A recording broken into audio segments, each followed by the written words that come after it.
तो हेलो दोस्तों, आज के इस वीडियो में हम देखेंगे किसी भी प्रोजेक्टाइल मोशन करते हुए पिंड का हम ऊंचाई ज्ञात करेंगे, उसकी हाइट ज्ञात करेंगे। ठीक है, तो सबसे पहली चीज इसकी डेफिनेशन देख लेते हैं। क्या कह रहा है, जब किसी पिंड को ऊर्ध्व ऊपर की ओर फेंका जाता है तो अंतिम वेग जिस बिंदु पर शून्य होता है उस बिंदु से पृथ्वी तल की ऊंचाई क्या कहलाती है? प्रक्षेप गति की ऊंचाई कहलाती है। सबसे पहली चीज देख लेते हैं, कोई भी पिंड है एक हमारे एक्स एक्सिस से इस प्रकार फेंका गया है। देख लीजिए, हम एक चित्र बनाते हैं इस तरीके से। ठीक, दिस वन हमारा चित्र हो गया, ये हमारा एक्स एक्सिस है एंड ये हमारा वाई एक्सिस है। ठीक, जब हम इस बिंदु से इस तरीके से हम फेंकेंगे, ठीक, तो यू वेग से हमने फेंक दिया यहाँ पर। ओके, यू वेग से हमने इसको फेंक दिया थीटा कोण से।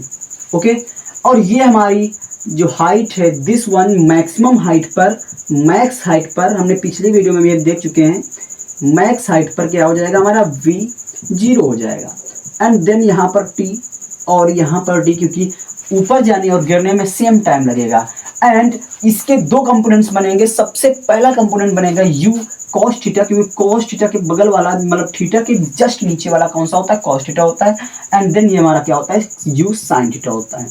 ठीक है, इतनी बात क्लियर है। अब हमारी परिभाषा में क्या कह रहा है, जिस बिंदु पर क्या होता है, वेग शून्य होता है, वेग शून्य हो जाता है, वेग शून्य हो जाता है, उसी को हम क्या कहते हैं? हाइट कहते हैं। देन मैक्स हाइट कहते हैं। हाइट तो ये भी है, हाइट तो ये भी है, लेकिन मैक्स हाइट किसे कहते हैं? This one is max height. ठीक है, चलिए इसका डेरिवेशन देख लेते हैं बढ़िया तरीके से। ठीक है, चलिए देखते हैं।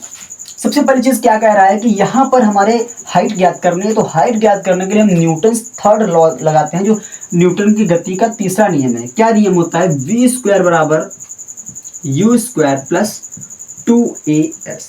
ओके, v स्क्वायर बराबर u स्क्वायर प्लस 2as। अब हम देख लेते हैं v हमारा क्या है। v इक्वल हमारा 0 है। क्या है? 0 है, क्योंकि जब 0 होगा तभी हमको मैक्स हाइट प्राप्त होगी। ठीक है, उसके बाद u क्या है? u हमारा कंपोनेंट के साथ, ये हाइट हम ज्ञात कर रहे हैं, तो हाइट ज्ञात करने के लिए हम साइन थीटा को भी साथ में लेंगे। ओके, तो कंपोनेंट हमारा u साइन थीटा भी साथ में जा रहा है, तो u क्या हो जाएगा हमारा? u साइन थीटा हो जाएगा।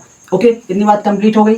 उसके बाद हम देखते हैं 2a। हमारा क्या होगा? यहाँ पर हमारा a जो है गुरुत्वीय त्वरण है, और जब कोई भी चीज ऊपर की तरफ जाती है तो उसका जो g है, g की वैल्यू क्या होती है? घटती है, माइनस होती है। तो यहाँ पर 2a हमारा क्या हो जाएगा? माइनस g हो जाएगा। क्या हो जाएगा? माइनस g हो जाएगा। उसके बाद हमारा s क्या हो जाएगा? s बराबर क्या हो जाएगा? हाइट हो जाएगी हमारी g।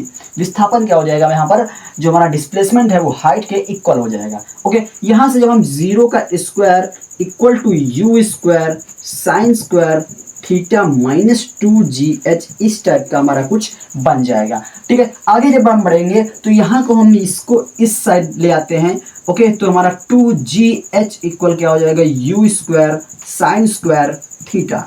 देन हम g को, हमको h ज्ञात करना है, तो h बराबर क्या हो जाएगा?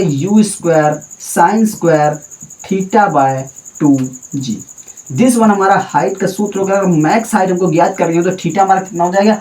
90 डिग्री होना चाहिए, तभी हमको मैक्स हाइट ज्ञात होगी। और मैक्स हाइट जब हम ज्ञात कर लेंगे तो हमारा h बराबर क्या आ जाएगा? Sign square theta, sorry, u square upon 2g, क्योंकि साइन 90 की वैल्यू क्या हो जाएगी? 1 हो जाएगी। Okay, this one is max height. Okay, h max.